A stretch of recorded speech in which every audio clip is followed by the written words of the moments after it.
What is Beyond Frontierland? Is it really around Frontierland? Let's go ahead and talk about it with a new rumor for Mickey Views up next here on That Park Place. Hello, I am Jonas J. Campbell, an investigative reporter for That Park Place. I am here with the guy who knows everything about theme parks, but today he's bringing in something else that someone else knows. Vash, what in the world? I thought you were on top of things. I try to be on top of things, but boy, oh boy, these last couple of weeks, man, it's really kind of taken me out of it a little bit right here. But I'm right back in the game here with a good old rumor update from Mickey Views, friend of the channel right there. He's always doing some great stuff, that Braden is, and sure enough, here we go. Let's go ahead and put this on the screen right here. A rumor, Radiator Springs Racers coming to Walt Disney World's Magic Kingdom. This is via Mickey Views right here.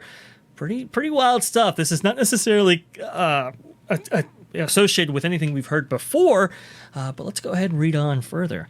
According to exclusive reports available to Mickey Views, sources allege that the Magic Kingdom's long-teased largest expansion ever, or this Beyond the Big Thunder project that we've been hearing about since D23 Expo, I believe, may include an already famous Disney attraction. Rumor says when Disney began considering retheming Frontierland at Walt Disney World into, quote, the Bayou, Imagineers realized that the desert-themed Big Thunder Mountain was left without a land. As a remedy to this problem, Mickey Views was previously reported that Disney is developing a desert land for Magic Kingdom D23 Expo in 2022. Parks Chairman Josh D'Amaro teased this land. The area referred to as, quote, Beyond Big Thunder, also incorporating a villain section, would feature Encanto and Coco attractions.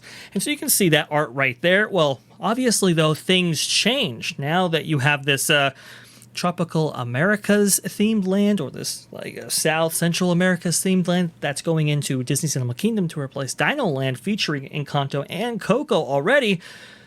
What does that leave for Frontierland? That's the big question. Well, it looks like we got our answer. And it's that right there. Radiator Springs Racers, along with a Woody attraction, which is interesting. We'll get to that in a moment. But Jonas, your first reactions to hearing this news right here, what do you think? Does this sound appetizing to you? Okay, well, these attractions, if the Magic Kingdom is a bubble, then my reaction here is, okay, yeah, that's great that they're getting more attractions. These are popular IPs that were in a more popular era of the Walt Disney Company. Obviously, going back to that idea, they usually need to wait 10 to 15 years before they incorporate something to this level into the park.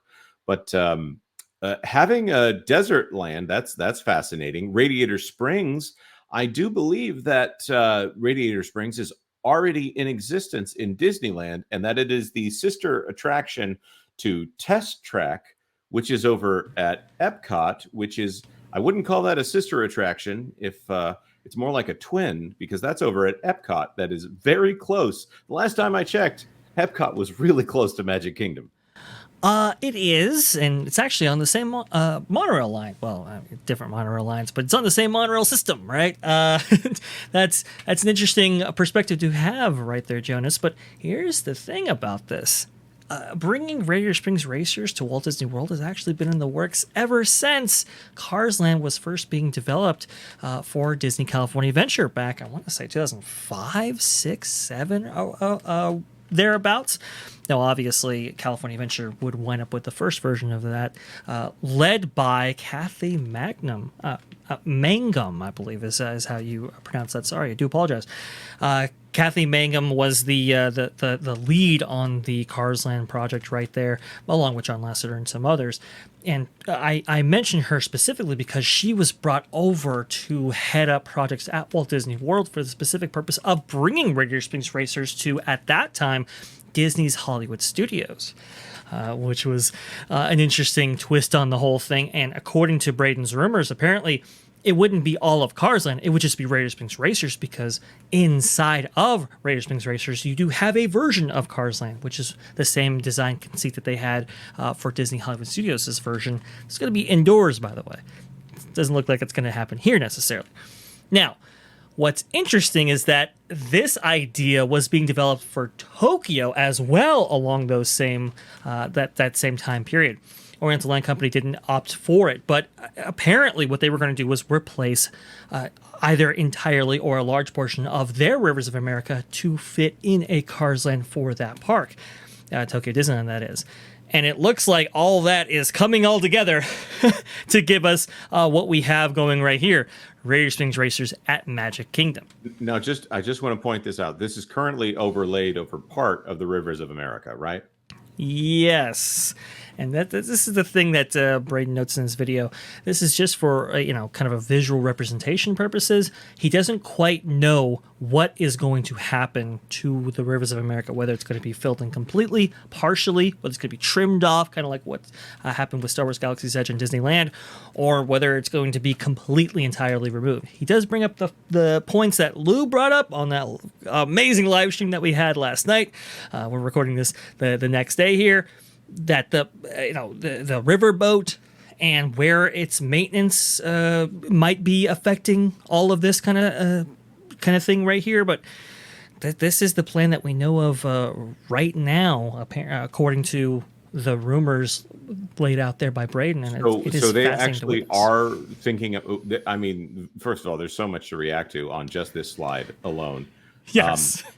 Radiator Springs is a good ride. I hear it's one of the best rides that Disney has ever made. And I can understand why OLC might pass, because Cars, that is a very American IP. It is based in Americana in a way that a lot of other IPs are not. But at the same time, not like American history, the way something that might be more suited towards Liberty Square. The last time I checked, we didn't have many talking cars in the American Revolution. But regardless of that, a Woody attraction. Well, yes. No, I see here Tom Sawyer Island still kind of left out there. So are they actually thinking about going through with Villains Land? That's the kind of thing where I've heard that they might be considering something like that for a very long time, but Disney would want to stay away from it. Or is that something we're going to be covering later in this video? Well, it is going to be something that we're going to be covering. We'll cover it right now.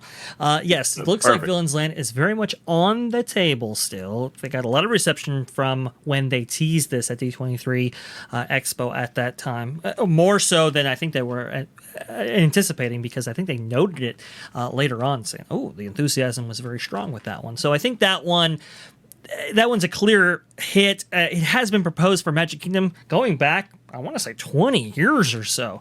That's been development for Blue Sky for a long, long time. And it looks like they're really kind of getting their, getting their arms around that whole situation right there. There was a time when it was fascinating to me. I mean, let's just discuss this for a moment. If they have a reaction at D23, Radiator Springs and Cars, the Cars ride that is out there in Disney's California Adventure. I understand it's very well done, but Cars is I'm going to say this. It's kind of a little boy IP. I'm not saying that women can't like it, but it's something that I think resonated with young boys a lot more than maybe even Disney anticipated that it would, which is probably why it's the first Pixar film to get a third movie. Mater and Lightning McQueen are still printing buckets of money for the Walt Disney Company, probably not as much as they used to. I don't think Cruise got to those ranks of merchandising that the rest of them did. Villains, to me, I can understand that getting a strong reaction at D23, which would presumably be grown Disney fans, or sometimes, as they don't like to be called, Disney adults.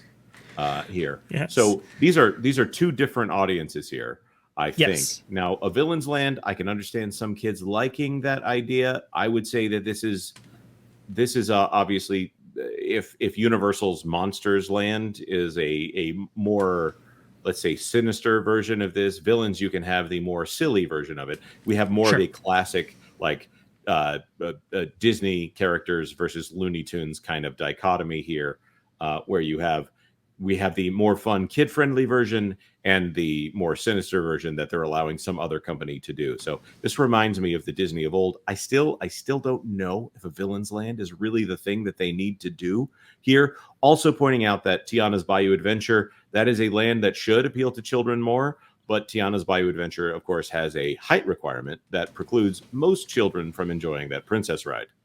Right. Right. That is very true. I believe it's like 40 to 45 inches. Pretty sizable right there. Definitely not a Disney dark ride in the traditional sense in that manner. But, going through the Bayou section, actually, it looks like that Tiana's restaurant or Tiana's Palace overlaying Pecos Bill might be off the table. Apparently, according to Braden, that the time may have already passed in which that idea was viable. But we'll see on that. Country Bears, he was also saying that maybe August of this year is about when that might open up right here. But taken with the knowledge that we know about the shooting arcade and everything like that, they are definitely retheming that area. There's no getting around that. The question is what really is going to happen in the north, and it looks like it's all proceeding at a rapid pace. Lastly here, the Woody attraction, apparently there were ideas and concepts for the first iteration of Toy Story Land out in Disney's Hollywood Studios that they want to incorporate, and maybe with a substantive dark ride of some kind to kind of round this whole thing out right here. So yeah, the various demographics are represented. It is quite interesting. I believe little girls are represented quite well in Fantasyland, but I think they want to give a little bit for the boys to do here, which is a very interesting tact by Disney in recent years, that's for sure. I wonder if Tom Staggs might have been there to repeat his famous statements about some of the previous moves that the company has made. Of course, we're hoping that Country Bear Jamboree fits right in there. It's fascinating to me to see Pecos Bill live to fight another day, because he's part of that era that Disney really is hit or miss on whether or not they're going to claim the things that came out of that era. So that's funny to me that Pecos Bill gets to continue on, even though Song of the South, obviously that was a big problem. Anyways, as I've been discouraged from entering into the culture war aspect of this, I'm just going to go ahead and say it. Pecos Bill, I'm glad to see him continue to fight on at the park. I agree. And I'm sure as far as continuing to fight on here, I'm sure this is not the last time we'll be talking about this for sure on this channel. So you all want to go ahead and stay subscribed, or if you are still subscribed, share this video out. But also, too, subscribe if you haven't, because there's going to be a lot more to come on this. I am for certain. Yes, sir. Now, before we go away from that, Vash, I saw a very prominent figure in American history there, and I have to ask, are the Muppets coming to Liberty Square? Are we getting the Muppets back at a Disney park in a big way? It looks like he's toying with us by representing. Braden. I know. It doesn't look like it's coming. A salute to all countries of the world, but mostly America. That's right. All right. Leave it in the comments below if you think that Sam the Eagle should get an entire theme park at Walt Disney World. That famed fifth gate, it just needs to be Sam the Eagle Land. That'll be your Disney's America right there. Perfect. In all seriousness, what do you think about all of this? Are you looking forward to a Villain's Land if they do that? Are you looking forward to a desert that happens to incorporate all that Pixar IP that it seemed like Hollywood Studios had claimed the stake on? Or maybe, are you looking forward to Tiana's Bayou Adventure? It's okay if you are. There's no problem with that. But if you like Splash Mountain, maybe Disney has a problem with you. I don't know. Of course, like this video if you like this video, and consider subscribing to That Park Place for all the news that should be fun. Thanks for watching That Park Place News. For more information, consider checking out www.thatparkplace.com. And don't forget to subscribe, share, like, and send this out on your favorite social media account.